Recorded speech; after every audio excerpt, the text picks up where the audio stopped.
Je créa le ciel et la terre, on a pris un peu de poussière et façonna un être humain. Il est l'étoile qui scintille dans le silence de la nuit, le Père, le Créateur sans fin. Gloire à Dieu et adorer son nom, il est le Tout-Puissant, il est le Roi de gloire. Dieu de vie, Seigneur Dieu d'amour, à genoux devant lui, viens l'adorer toujours, il est le Seigneur de gloire.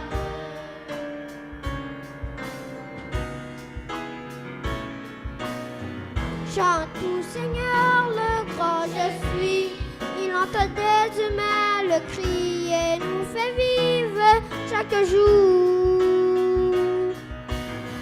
Que ce chant de la liberté par tous les vents soit proclamé. Notre Dieu régnera toujours.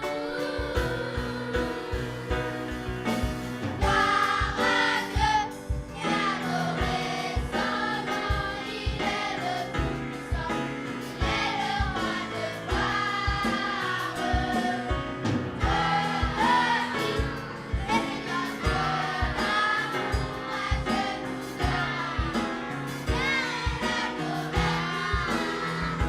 devant lui, viens l'adorer, il est le Seigneur de gloire. Gloire à Dieu et adorer son nom, il est le Tout-Puissant, il est le Roi de gloire. Dieu de vie, Seigneur de l'amour, à genoux devant lui, viens l'adorer, il est le Seigneur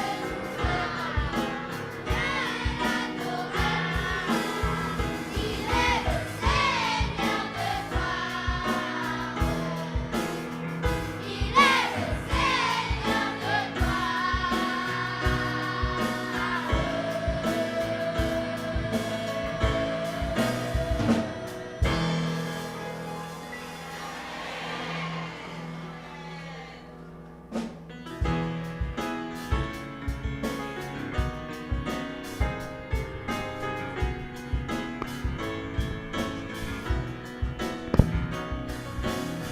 gloire.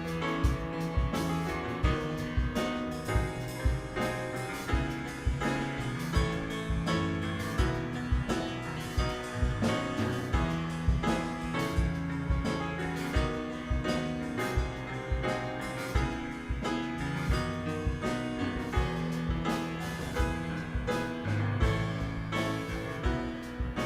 est le Seigneur de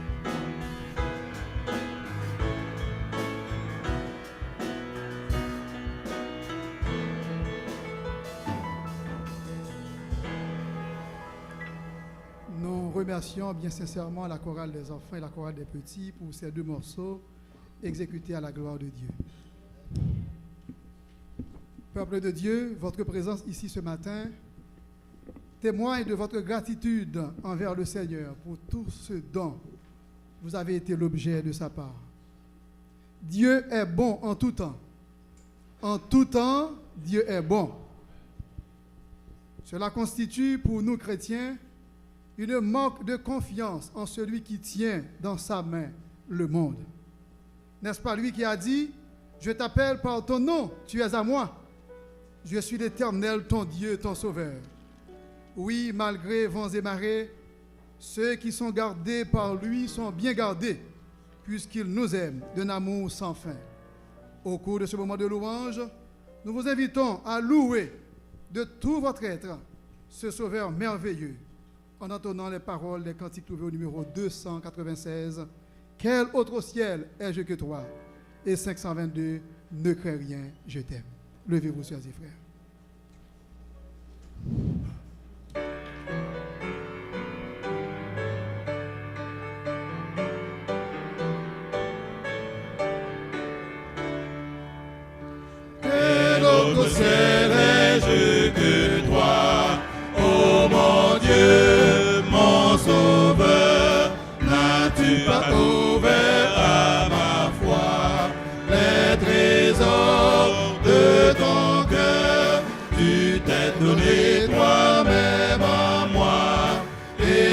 vivre sous ta douce loi. Je ne prends de plaisir qu'en toi, ô mon Dieu, mon Sauveur. Que me font les biens ici-bas, ô mon Dieu, mon Sauveur. Ils passent, tu ne passes pas, tu suffis à mon cœur dans le deuil ou la pauvreté, dans l'exil ou l'adversité.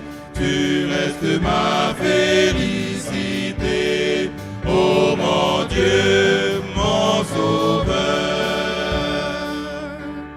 Je serai toujours avec toi, ô mon Dieu, mon Sauveur. Rien ici-bas, non, rien ne doit m'arracher de ton cœur. Les vents peuvent se déchaîner, les torrents peuvent déborder. Ta grâce est mon ferme rocher, ô mon Dieu, mon Sauveur.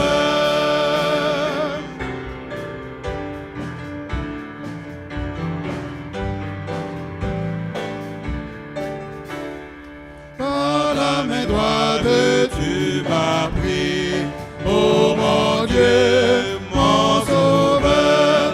Par ton conseil tu me conduis au repos sur ton cœur. Et quand viendra le dernier jour, tu m'ouvriras avec amour les portes du divin séjour, ô mon Dieu, mon Sauveur. Ne crains rien, je t'aime, le numéro 522.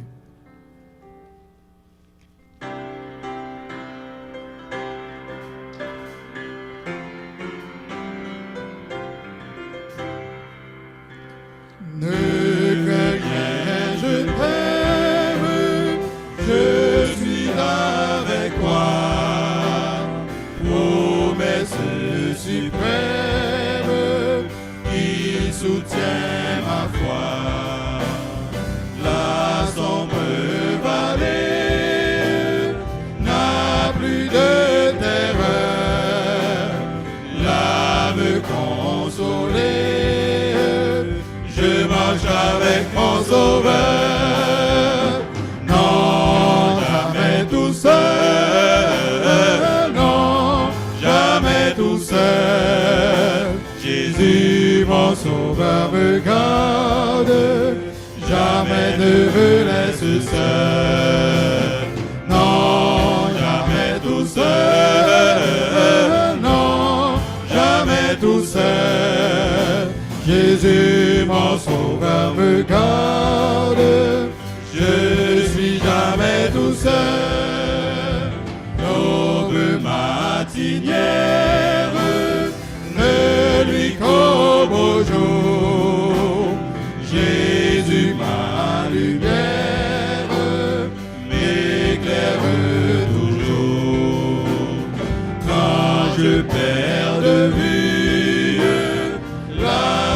radieux à travers la nuit, Jésus me montre les cieux.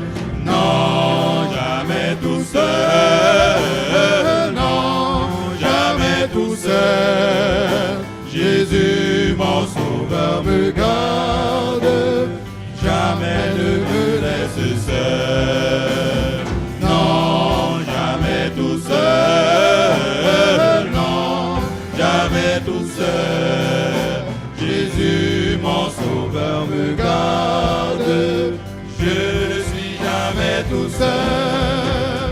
Les dangers accourent, subtil inconnu, de près il m'entoure, plus près est Jésus, qui dans le voyage me redit oui, c'est moi. Ne crains rien, courage, je suis toujours avec toi. Non, jamais tout seul, non, jamais tout seul. Jésus, mon sauveur, me garde, jamais ne me laisse seul. Non, jamais tout seul, non, jamais tout seul. Jésus, mon sauveur, me garde, je ne suis jamais tout seul. Non, jamais tout seul, non, jamais tout seul. Jésus, mon sauveur, me garde, jamais ne me laisse seul. Non, jamais tout seul, non, jamais tout seul. Jésus, mon sauveur, me garde, je ne suis jamais tout seul.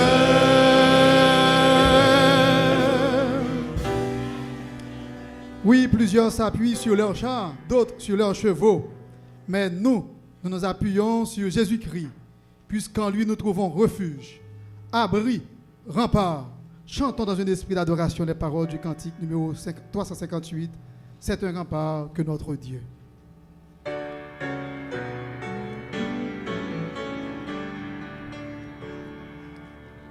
C'est un rempart que notre Dieu, une invincible armure, notre délivrance en tout lieu, notre défense sûre. L'ennemi contre nous redouble de coups, vaine colère. Que pourrait l'adversaire? L'Éternel détourne ses coups. Quatrième couplet. Digne ce mot victorieux dans toutes nos détresses. Répands sur nous du haut des cieux tes divines largesses. Rends nos hôtes nos biens, conserve nos liens, que nous importe. Ta grâce est la plus forte, et ta royaume est pour les siens. Que le Seigneur vous bénisse.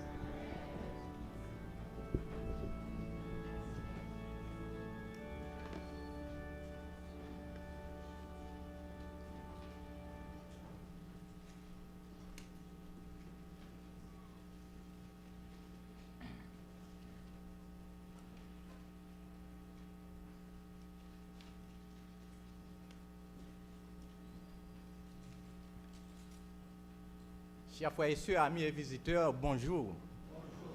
Bon sabbat. C'est toujours un honneur de parler ou de partager la parole de Dieu. Et je remercie Dieu de m'avoir choisi par le biais du corps pastoral de l'Église comme son porte-parole ce matin.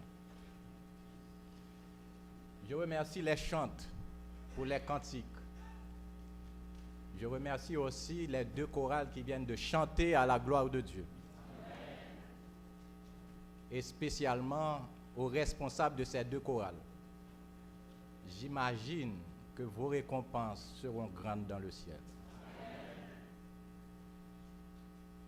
Je crois qu'il y a des gens du côté d'Haïti qui nous regardent en ce moment.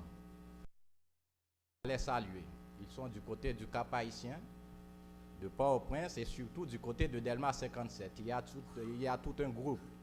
Ils sont devant un grand écran actuellement. Et je vous remercie pour vos prières et vos supports. Et que Dieu vous bénisse. Ce matin, je vais vous présenter un Dieu. Ma voix n'est pas... Vous pouvez remarquer ça. Ce matin, je vais vous présenter un Dieu bon. Un Dieu bon.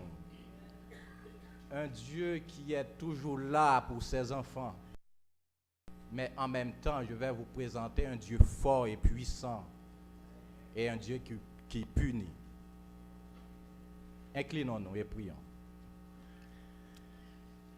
Merci, Père des cieux, pour les cantiques que tu as mis à nos dispositions et sur nos lèvres, des cantiques de louange.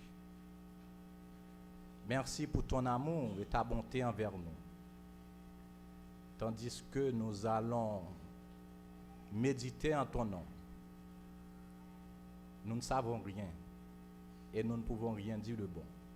Prends ta place et parle toi-même à ton peuple. Nous t'en prions au nom de Jésus. Nous sommes au XVIe siècle, spécialement en 1517. Décret, le pape Léon X, sous prétexte de réunir des fonds pour la construction de la basilique de Saint-Pierre à Rome, venait non seulement d'ordonner la vente publique des indulgences, mais aussi à accorder une indulgence à tous ceux qui graviraient à genoux l'escalier de Pilate. L'escalier de Pilate, c'est l'escalier qu'on prétendait être celui par lequel Jésus était descendu en quittant le tribunal romain après sa condamnation.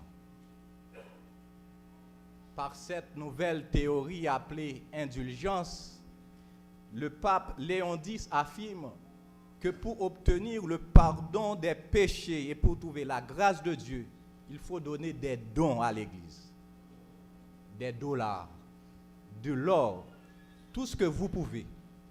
Plus vous donnez, plus vos péchés sont pardonnés selon lui.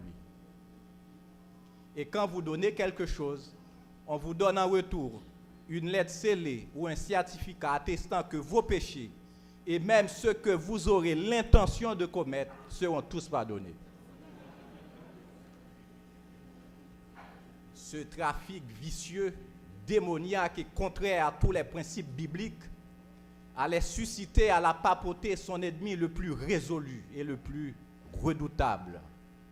Un homme ardent, pieux, zélé pour la cause de Dieu, quelqu'un qui connaissait aucune crainte sinon celle de Dieu, un moine qui évoluait au sein même de cette grande église du nom de Martin Luther. Bible en main et par la grâce de Dieu, Luther a eu le courage de vaincre la peur. Il a dénoncé les différentes violations des textes bibliques par la papauté. Pour la vérité, on lui a persécuté, l'excommunié, et plus encore, Luther a mis au banc de l'Empire, ce qui signifie que n'importe qui peut le tuer n'importe où, n'importe quand et n'importe comment. Luther a été en face non seulement du pouvoir ecclésiastique, mais aussi celui de la politique en place.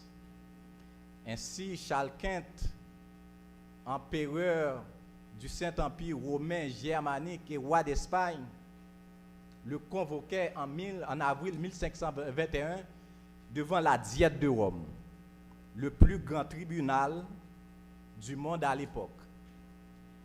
Sur sa tête pesait la peine de mort, la pendaison, la lapidation.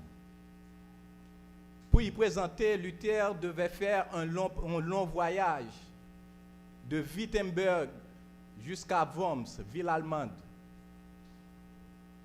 Et tout au long du voyage vers Worms,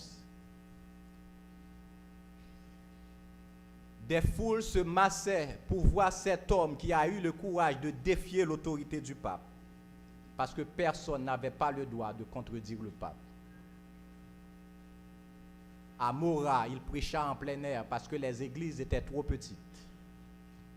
À la vue des clochers des églises de Worms, Luther se dressait dans la voiture dans laquelle il voyageait et se mit à chanter son hymne le plus célèbre de la Réforme. Unser Gott ist ein Fortress. Notre Dieu est une forteresse. Lorsqu'il entra dans la ville, il était accueilli par une foule beaucoup plus nombreuse que celle qui a accueilli Charles Quint, l'empereur. Et le lendemain, il fut présenté au tribunal. Mesdames, Messieurs, chers amis visiteurs, lorsque le chemin se faisait particulièrement difficile, lorsque le doute, la peur voulaient l'envahir, voulaient l'écraser, Luther demandait à son ami qui l'accompagnait, Melanchthon, de réciter ou de chanter avec lui le psaume 46. Parce que le psaume 46 respire la confiance ferme que suscite la foi au milieu de 1000 dangers. Et c'est ce psaume ce matin, avec l'aide du Saint-Esprit, que je propose de commenter avec vous. Remarquez, nous n'allons pas lire le psaume, mais nous n'allons pas le réciter. Je sais que c'est un psaume très connu, mais nous allons le lire, et ceci par section, et nous allons lire entre les lignes. Et nous commençons rapidement avec le verset 1. Psaume 46, verset 1er. Vous connaissez ça?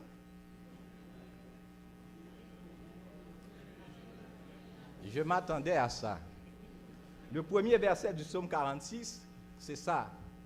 Au chef des chantes des fils de Corée sur Alamoth, cantique. C'est ça le premier verset du psaume 46. Quand vous récitez, c'est normal de commencer, mais je dis, nous allons lire entre les lignes. Nous ne pouvons pas sauter tout ça.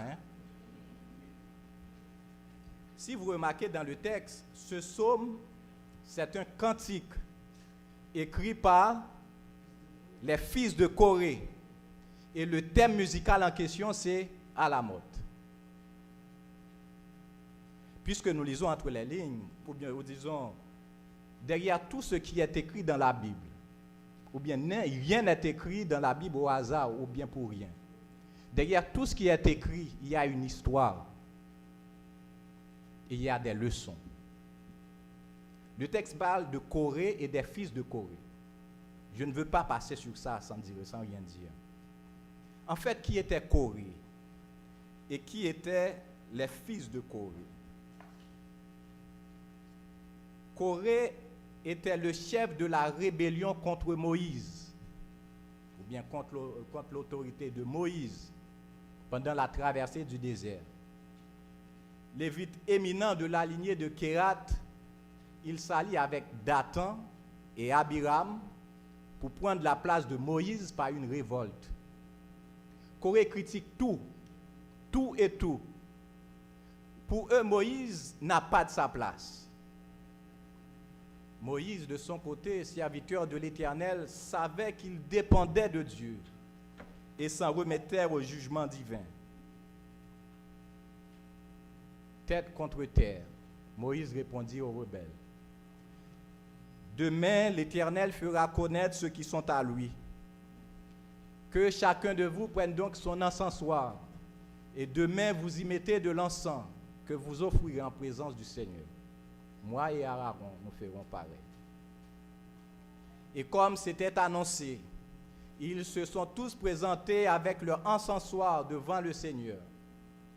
Tout à coup, sous la dictée de Dieu, Moïse et Aaron demandaient au peuple de s'éloigner des rebelles. Et aussitôt qu'il y eut parlé, la terre s'ouvrit et les engloutit tous. Et un feu dévorait l'assemblée qu'il avait soulevée contre Dieu. Mesdames, Messieurs, on ne se moque pas de Dieu. On ne persécute pas les enfants de Dieu. Celui qui le fait attaque Dieu lui-même.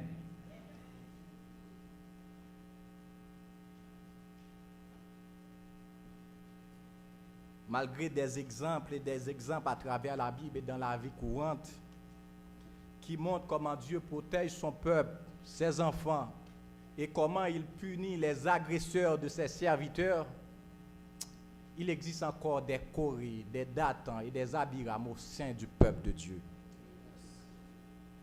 Ils critiquent tout et même rien. Ils sont là seulement pour apporter des critiques négatives et lancer des attaques. Ce qui est bizarre, Corée peut être un simple membre d'église, mais il peut être aussi parmi les responsables, parce qu'il veut être chef et il doit être chef. Et quand il n'est pas chef, problème. De cet événement, les fils de Corée ont trouvé grâce aux yeux de Dieu. En fait, qui étaient-ils? Les fils de Corée. Il était un groupe de chanteurs et de compositeurs, descendants de la tribu de Lévi. Un groupe de chantres, comme nous avons ici à l'église. Ils sont à l'origine d'une dizaine de psaumes dans la Bible, comme le psaume 46, 42, 49, 85, et j'en passe. Il officiait dans le temple du temps de David et de Salomon, selon 1 Chronique 6, versets 31-32. On retrouve cette confrérie jusqu'au temps de Néhémie et d'Esdras. Mais après, difficile donc de les localiser dans le temps. Chers frères et sœurs, nous devons prier pour nos musiciens et pour nos chants à l'église. Vous ignorez peut-être tout le sacrifice et les efforts déployés par ces jeunes pour nous aider à offrir des cultes dignes et agréables aux yeux de Dieu, d'une part. Mais d'autre part, dans ce domaine, la tentation est forte. Et quand des jeunes embrassent la musique et restent à l'intérieur de l'église pour servir Dieu, c'est un cadeau du ciel et nous devons prier pour eux. Disons les versets 2 à 4.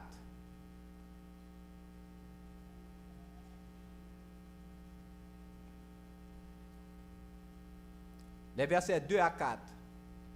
Dieu est pour nous.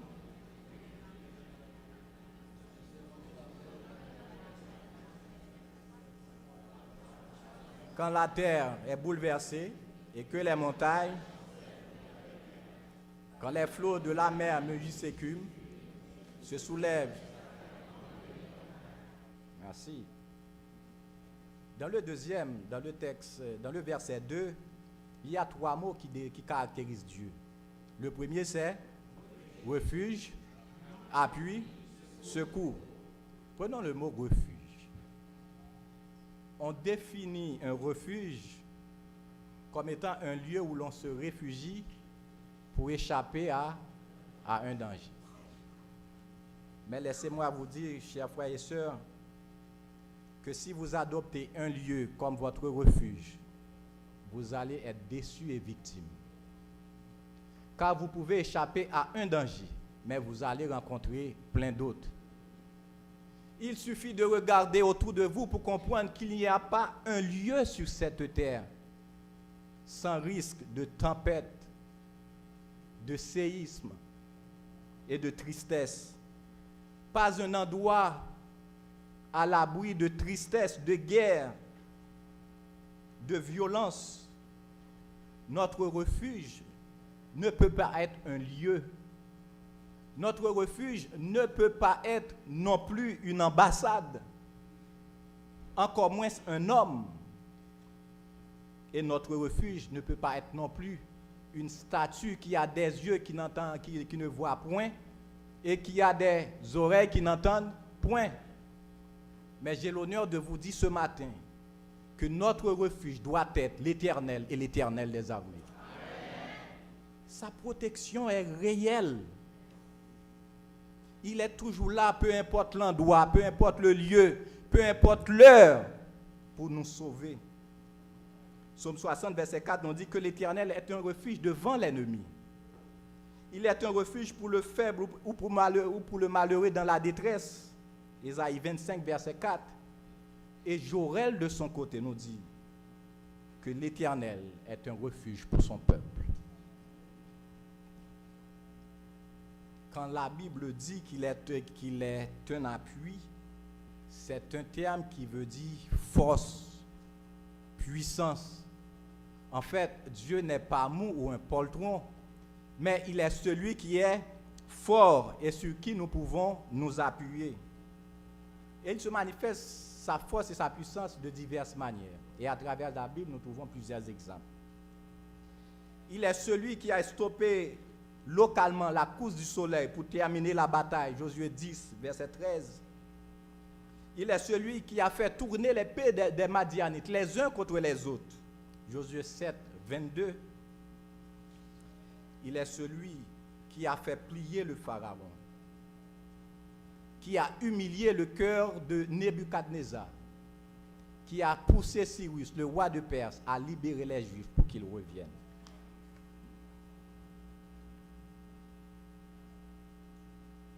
Combien de fois la main forte et puissante de Dieu vous a délivré? Combien de fois Dieu a utilisé sa force et sa puissance pour vous retirer dans la gueule du lion? Pouvez-vous imaginer cela? Mais remarquez une chose, Dieu est refuge, appui, secours dans la détresse. Le texte dit qu'il ne manque jamais dans la détresse. D'autres versions disent qu'il se trouve toujours. On devrait plutôt traduire ainsi, dont le secours est abondant, riche. Ce n'est pas qu'il est toujours là à nous abriter, mais c'est que son secours est abondant, réel, présent dans notre temps de difficulté. Et c'est dans la détresse que Dieu est ce refuge, et non pas quand tout va bien. La détresse mentionnée dans le texte est un mot riche de sens. Il dénote l'étroitesse, selon Isaïe 28, verset 20. Comme par exemple la détresse dans un couple, quand la couverture qui est trop étroite est tirée par les deux, qui tentent vainement de se couvrir. Mais il peut dénoter aussi une crainte émotionnelle extrême, comme celle qu'a connue Jacob devant Ésaü. Genèse 32, verset 7. Ou en réaction à une décision contraignante, 1 Samuel 36. Imaginez un matin, vous vous levez et vous découvrez que votre conjoint a un cancer, qu'elle s'est fait virer de son travail, que vous venez de faire faillite.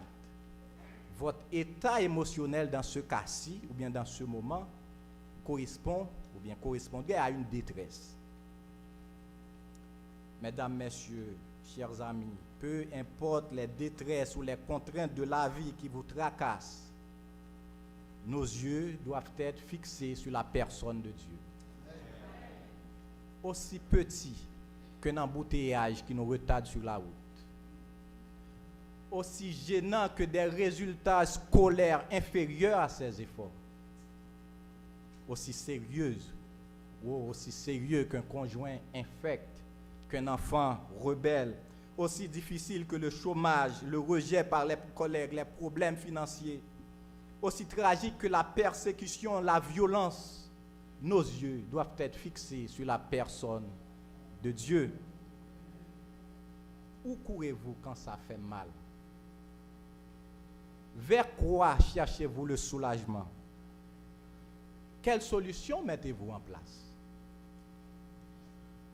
Ce chant ou ce psaume a été écrit pour qu'on puise dans ces vérités les éléments qui contrebalancent les émotions si fortes qui tendent à nous éloigner de Dieu. C'est dans la tête, avec des vérités essentielles, que commence la gestion des détresses et des stress. C'est d'ailleurs ce que soulignent les versets 3 et 4, et nous lisons: c'est pourquoi, sans crainte, quand la terre est et que les montagnes, quand les flots de la mer mugissent et écument,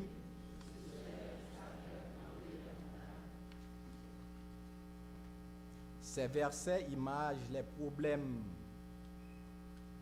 les troubles de la vie par des problèmes géologiques.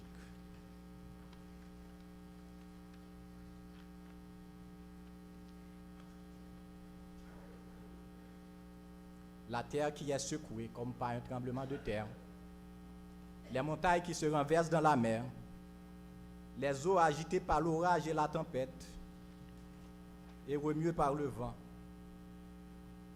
Les eaux évoquent cet ensemble menaçant parce qu'elle est imprévisible et jamais stable. Chers amis, en regardant le monde que nous vivons actuellement, moi j'ai l'impression que la Terre se prépare à l'une des plus graves crises planétaires de son histoire. Je ne suis pas optimiste en ce sens. Je ne suis pas un radical, encore moins un terroriste, mais je crois que les montagnes vont se soulever, que des nations agressives vont en attaquer d'autres. Je crois que la terre sera ébranlée et que le monde sera terrifié. Oui, je crois que l'orage grondera longtemps et que les hommes chercheront désespérément un refuge. Mais l'Éternel nous dit ce matin qu'il est ce refuge. Pour les rois et les princes de la terre, ils cherchent refuge peut-être devant les guerres en place. Pour les croyants, refuge peut-être devant les persécutions ou les obstacles qui dressent devant nous. Oh, je pense à cette missionnaire exemplaire qui était Elizabeth Elliot. Elle perdit son premier mari, Jim Elliot, tué de plusieurs flèches par les Indiens en Équateur. Le second, Addison Leach, mourut lentement d'un cancer qui le dévorait. Et cette missionnaire évoqua le souvenir du choc de la mort par ce psaume. Et elle écrit: tout ce qui semblait le plus sûr s'est effondré. Des montagnes tombaient. La terre devenait molle sous mes pieds. Mais en de telles circonstances, c'était un grand réconfort pour moi de se souvenir que si tout s'effondre ou tremble, mais quelque chose demeure, Dieu. Elle continue pour dire que la vie peut être renversée si vite, mais Dieu ne l'est jamais. La vie peut être renversée si vite, mais Dieu ne l'est jamais.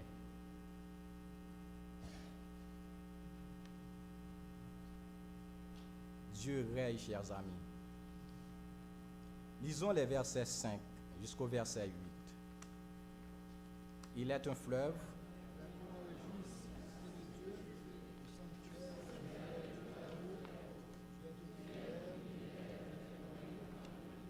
Dieu la secoue dès l'aube du matin.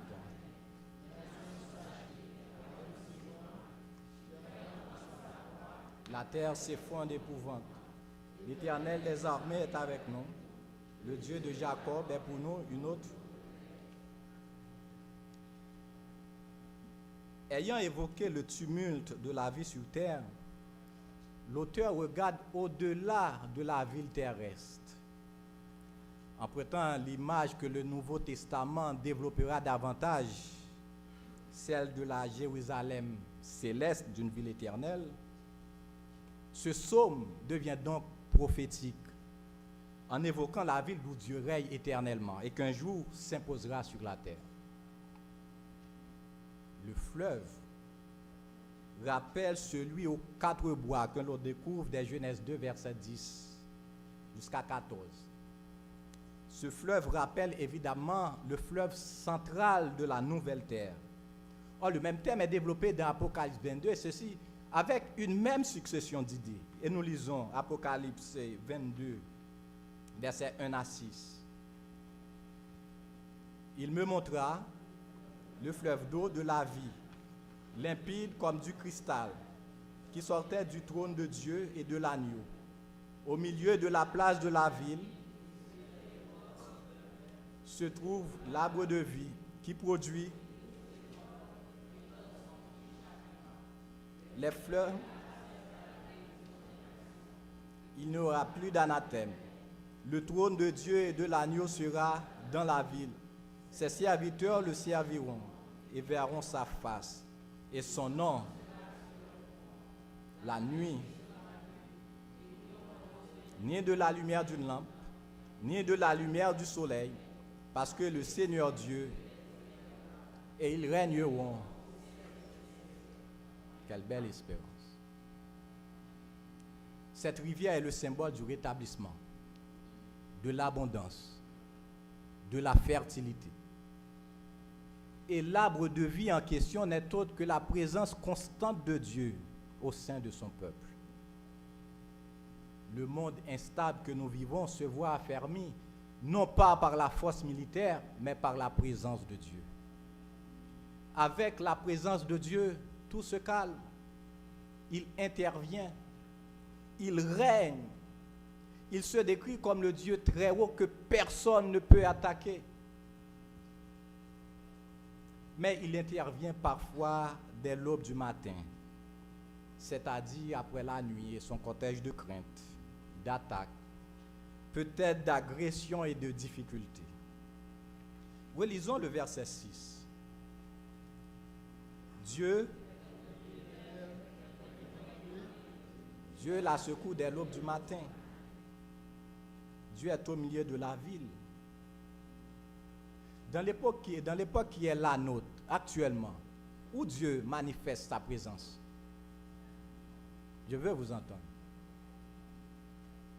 Dans l'époque maintenant, où Dieu manifeste sa présence, où? Je ne comprends rien là.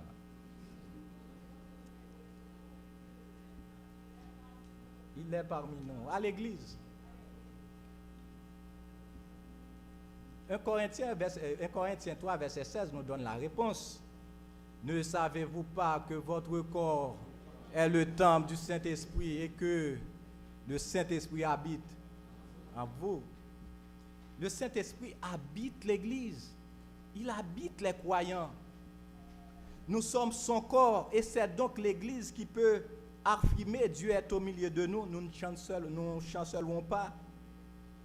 Dieu secoue son peuple, mesdames, messieurs. Même lorsque les nations les plus puissantes se lient pour les faire tomber.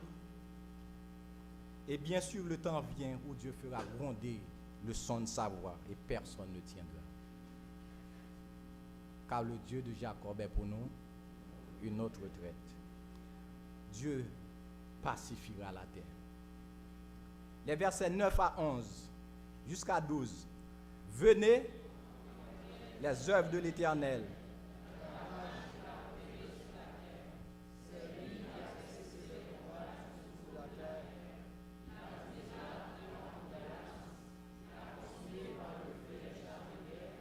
Arrêtez, sachez que je suis Dieu. Je domine sur les nations. Je domine sur la terre. L'Éternel des armées est avec nous. Le Dieu de Jacob. Manifestement, Dieu n'a pas encore apporté la désolation sur la terre. Il n'a pas encore fait cesser les combats. Il n'a pas encore non plus brisé l'arc et la lance. Mais dans la perspective de Dieu, c'est tellement garanti, c'est tellement sûr que c'est mentionné au passé dans le texte. Le psaume nous invite à contempler les délivrances de Dieu. Et dans la Bible, il existe de nombreux exemples de délivrances de Dieu, des délivrances parfois extraordinaires, d'interventions de Dieu qui ont changé la face du monde. Le peuple d'Israël est devant la mer Rouge. Juste en arrière, l'armée égyptienne arrive avec des chars de guerre, des épées bien armées. L'armée égyptienne arrive avec violence, avec la haine. Le peuple commençait à se plaindre parce qu'il voyait la mort en face. Moïse répondit au peuple, et je vous invite à lire, ne craignez rien, restez en place et regardez la délivrance que l'Éternel va vous accorder en ce jour. L'Éternel combattra pour vous et vous. Voulez-vous reprendre encore avec moi?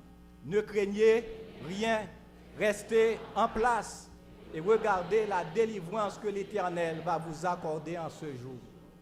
L'Éternel combattra pour vous et vous. Gardez le silence.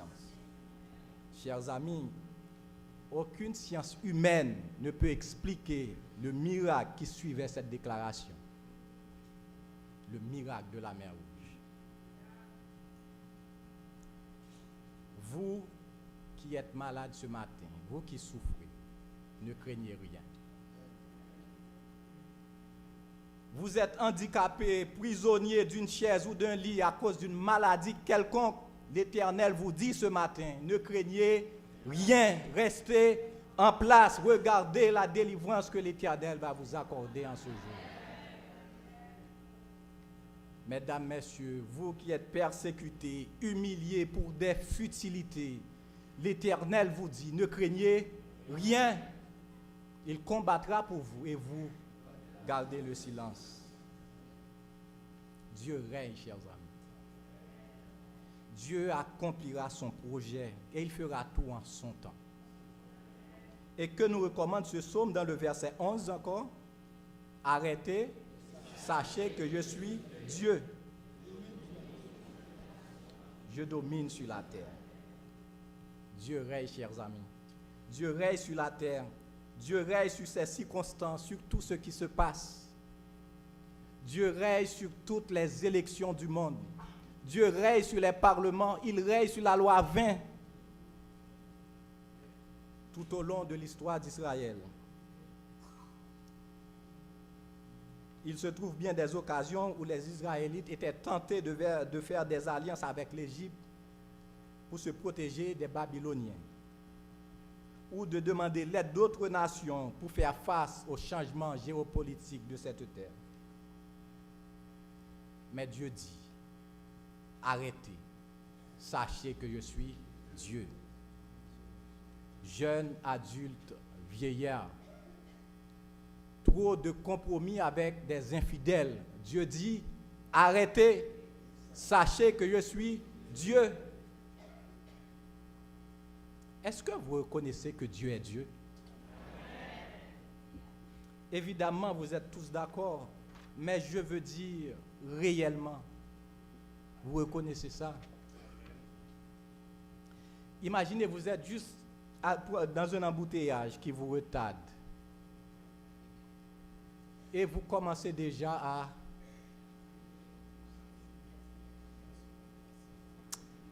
Dieu vous dit, arrêtez.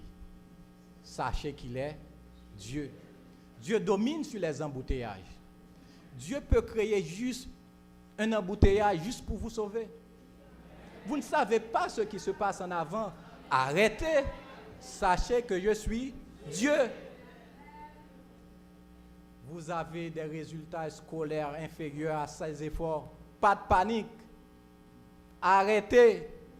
Dieu domine sur les professeurs. Vous avez un conjoint infect ou un enfant rebelle. Stop.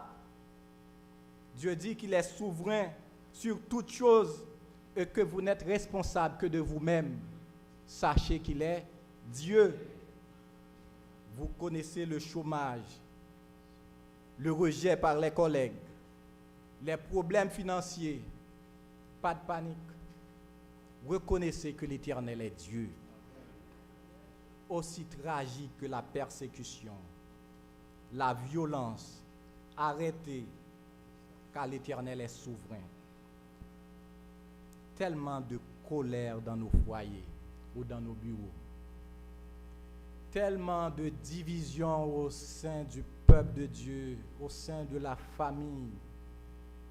Division entre parents, enfants, frères, sœurs, époux, épouses. Mesdames, Messieurs, il est 12h27. Devant plus de 300 personnes comme témoins, l'Éternel vous exhorte d'aller réconcilier avec votre parent. Allez retrouver vos sœurs. Allez retrouver votre épouse ou votre époux. Ne donnez pas accès au diable. Et que le soleil ne se couche pas sur votre colère. Éphésiens 4, versets 26, 27. C'est au diable qu'il faut résister, pas à Dieu. Tellement de tempêtes dans la tête. Et tout ceci provient de cette agitation qui s'oppose constamment à la souveraineté de Dieu. Quand Dieu dit arrêtez, vous savez ce qu'il veut dire en réalité. Il veut dire faites couler, noyer. Faites couler ou noyer quoi? Les vieilles émotions, les vieux désirs. Étouffer cette agitation, ce mécontentement qui est toujours constant à l'intérieur. Si nous cherchons à détordre ce qui est tordu, justifier ce qui ne l'est pas, nous serons constamment en colère et insatisfaits. Paul, par 3 reprises, l'Éternel lui a dit, « Ma grâce te suffit. » En fait, Dieu a dit à Paul, arrête et reconnais que je suis Dieu. Même si cela ne va pas comme tu le voudrais bien, mais arrêtez, je domine, je suis l'Éternel. Mesdames, Messieurs, vous connaissez peut-être des hymnes nationaux qui chantent les prouesses des hommes, appelés héros. Pour le pays, pour les ancêtres, ô Canada, terre de nos aïeux. Mais où sont ces héros?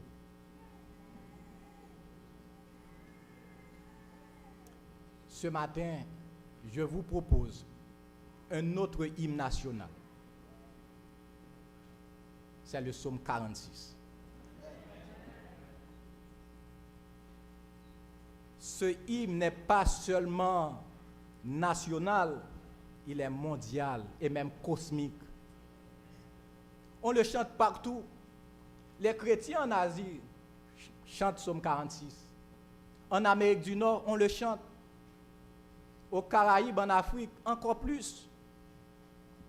Ce hymne ou ce chant ne chante pas la gloire d'un homme, mais il raconte les vertus et la gloire de celui qui est, qui était et qui sera. Apprenez-le aux enfants et faites de ce hymne votre cheval de bataille. Chante-le quand ça va. Quand ça ne va pas, chante-le. Et des murs tomberont, des détresses s'envoleront, et des ennemis s'enfuiront au nom de Jésus, parce que nous faisons appel à la force et à la puissance de Dieu. Que Dieu, chers amis, mesdames, messieurs, chers visiteurs, ce matin, vous aide à comprendre le vrai sens de ce psaume ou de sa parole. Je crois que Dieu vous aime et qu'il vous bénisse. Bon sabbat.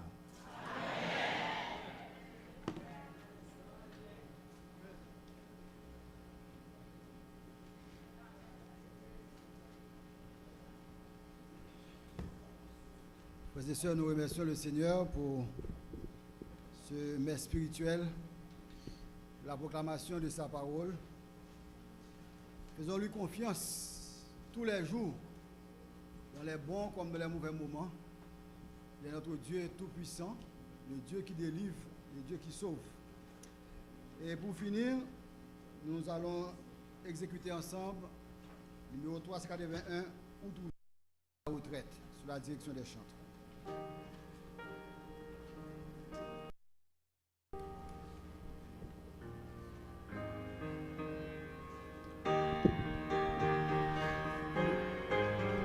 Le numéro 381.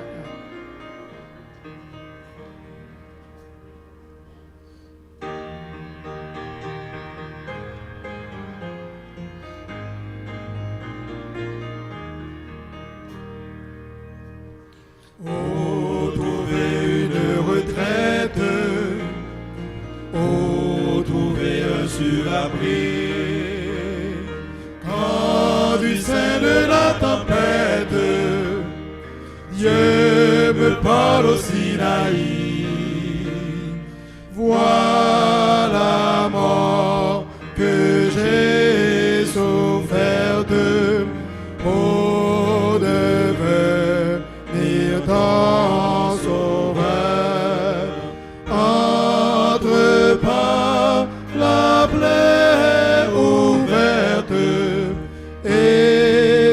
cache-toi dans mon cœur.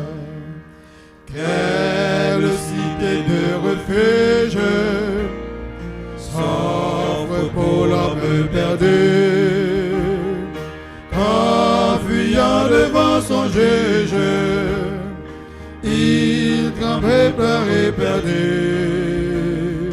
Vers moi sans repos ni trêve, à cause c'est ton seul espoir. Mon cœur qu'a percé le glaive, s'ouvre pour te recevoir. Quand il faudra rendre compte au Dieu qui t'affrontera, oh, cacherai-je ma honte quand ton âme sondera. Si tu veux fuir ma colère, cache-toi dans mon amour. Approche-toi du calvaire et de craindre le grand jour.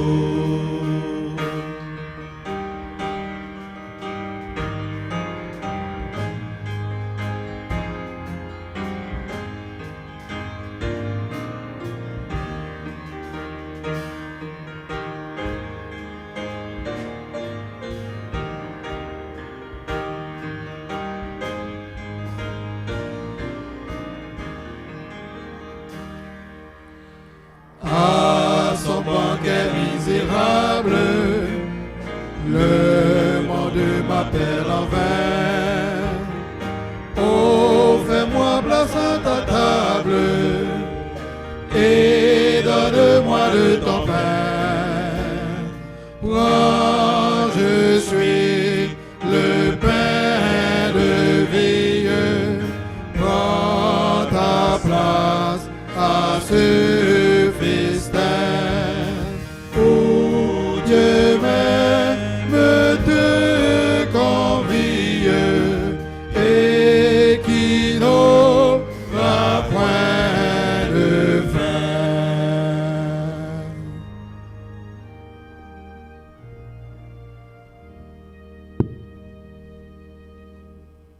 Merci notre Père et notre Dieu pour ta parole. Merci pour ton amour, ta bonté manifestée envers nous. Merci parce que tu es toujours près de nous. Parce que tu es notre refuge, notre appui. Tu es toujours là pour nous défendre. Peu importe le lieu, peu importe l'heure, peu importe la situation. Mais en ce matin, aide-nous à identifier ta voix, à comprendre et à l'identifier. Et aide-nous donc à te suivre. Cher Seigneur, parmi nous, il y a des malades. Au nom de Jésus-Christ, ce matin, nous te demandons d'étendre ta main sur cette assemblée. Et au nom de Jésus-Christ, que les malades qui sont dans la salle puissent trouver la guérison. Que les persécutés puissent libérer ceux-ci au nom de Jésus. Aide-nous donc, notre Père. Sanctifie-nous donc et mets l'ennemi en déroute pour nous. Nous t'en prions au nom de Jésus.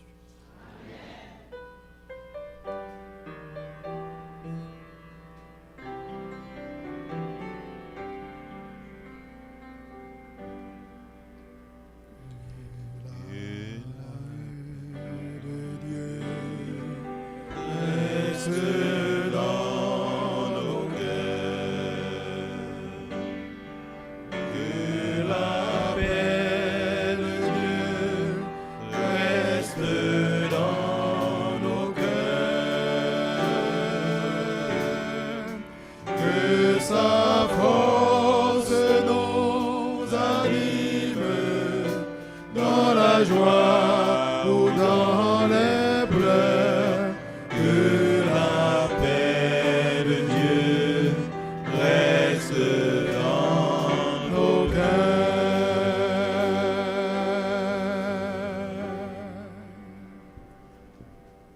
sortie, nous chantons numéro 322, Seul refuge de mon âme, je veux m'appuyer sur toi.